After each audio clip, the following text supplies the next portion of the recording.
kardeşlerim mekanına geldik. Bu motordan garip bir ses geliyor. Usta, ağam usta. Buyur usta. Bir bak bu motordan bir ses geliyor. Bakalım usta.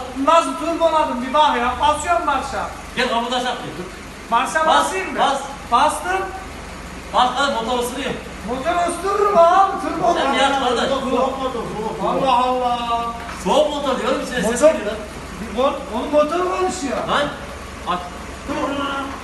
Anamı satayım. Anam motora bak lan. Lan. Motor harekete geçti abi. Motor dolmuş oğlum sen bunu antibiyotik koymadın mı? Abi antivirüs koydurdum da. Elmas ölçeceğe getir ölçek. Ölçeceğe getir. Getiriyorum usta. Kafadan kavuç çizme. Kapının çözülmezsin araba basıyor. Allah Allah. Ramazan kavuç. Evet Tamam kavuç. abi tutuyor. Gariplik var ya. Şimdi antibiyotik ölçeceğiyle Ölç. şuraya yaz, motor donmuş. Ölçeceğiz dur lan. Yanlış yere soktun Hakan abi.